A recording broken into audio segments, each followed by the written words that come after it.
Weeds. Wonderful, useful, you can find them everywhere, weeds. A friend of mine once told me that weeds are just plants that are in the wrong place. Well, I'd like to think of weeds as plants that are right there where you need them, when you need them. So I'm going to talk to you tonight about a few plants. These ones here are a bit wilty, so we'll just, as we go here. This one here is calendula. I'll just put that down. See the back of my gorgeous hand here? It's just beautiful, isn't it?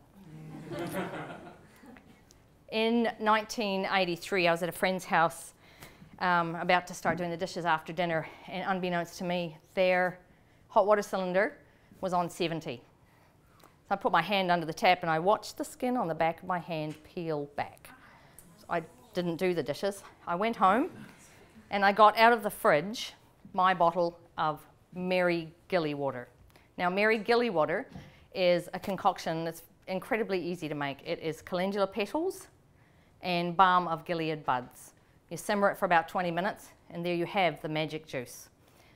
So I got my bottle out of the fridge and soaked a piece of gauze, put it on my hand, wrapped my hand up, went off to practice. I'm left-handed, this is my picking hand, so it wasn't really a problem. And took drugs too. You know, not averse to painkillers. Legal drugs.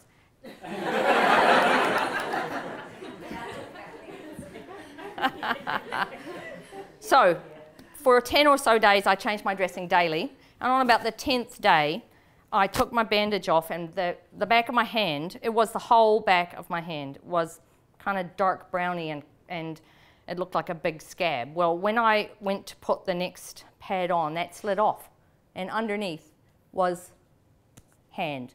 Has anybody here ever seen the end of a 3rd-degree burn? What it looks like? Your skin can be all puckered. Well, it was a 3rd-degree burn.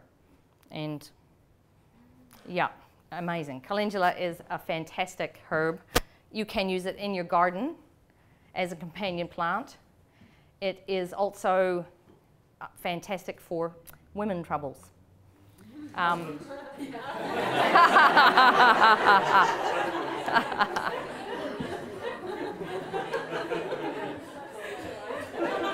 It's a great lymphatic system herb and tastes lovely, doesn't it, Lani?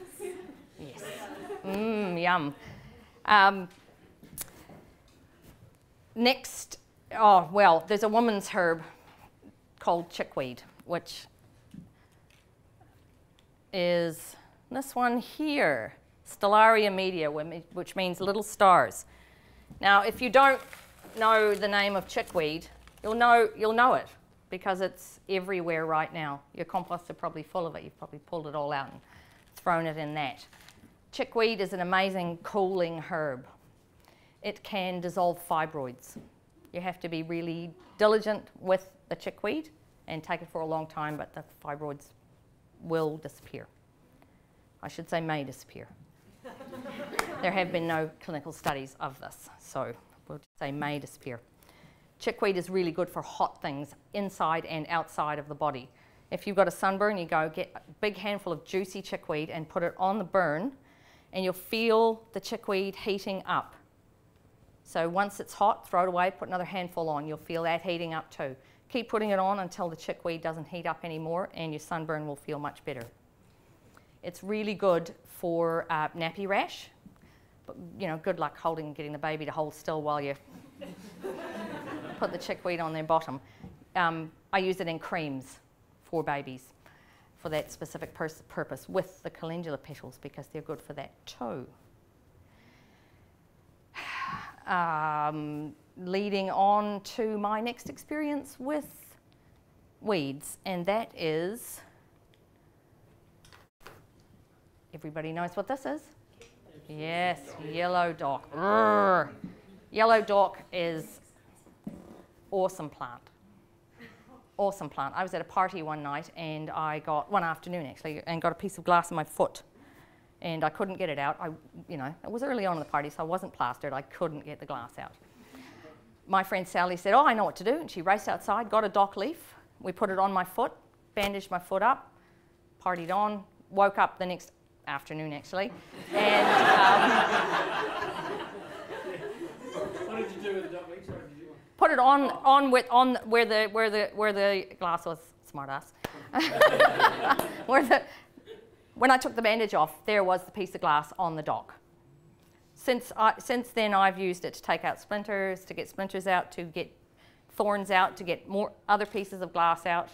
And the people that I did it to said, "Oh, this is not going to work." So it was a every small time. Piece of glass. Piece of glass. It was a millimeter. Yeah. Tiny. Yeah. Sore. In my foot. Yeah. Ow. Yeah. I have pulled out a 2 millimeter splinter with it. And one of my children, who was a big wuss bag boy that he was, wouldn't let me take it out. Dock has got myriads of uses. Its use in the garden, it pulls minerals up from the subsoil.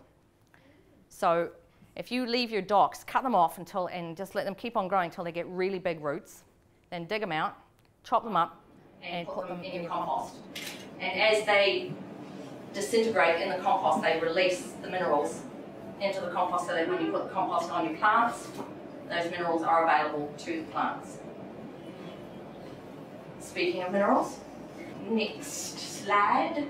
Stinging nettle. Nettle is really high in iron, so it's very good as a tea for people who are slightly deficient. If you're really deficient, you need pills. But it can be a really good tonic.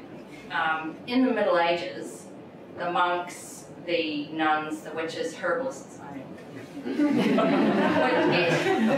would get nettle and bind nettle to a rheumatic joint. And the irritation caused by the nettle would, as we now know, release your body's own antihistamines, and the inflammation would subside.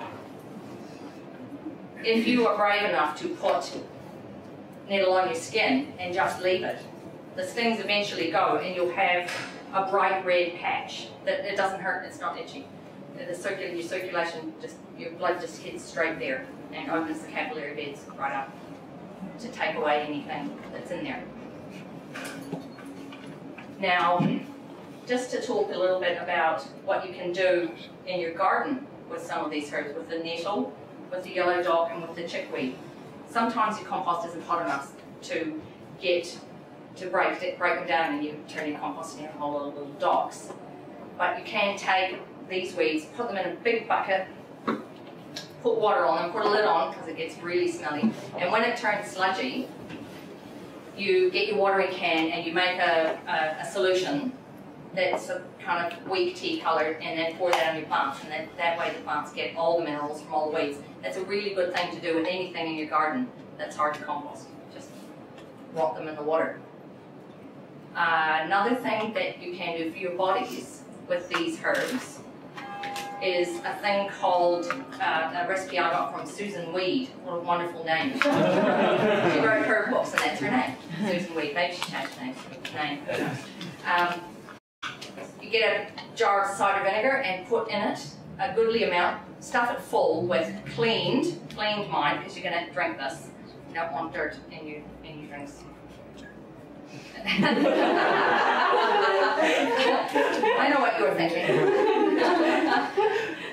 Cleaned dock, cleaned dandelion roots you can use, your nettle and your chickweed, because they're all really high in minerals, and they will release those minerals into the vinegar within a 6-week period. You can also put some eggshells in, and so you give it a shake every now and then, strain it off. The eggshells will be rubbery, and you've all seen pickled eggs probably. Yeah. And then you drink a tablespoon a day in warm water, and it's fantastic for your digestion, and it's a good mineral tonic. So I hope that I've convinced you to perhaps go home and look at the medicine chest that you have in your gardens, and not look at them with such disdain and, sometimes anger, because let's face it. Yes. Thank you.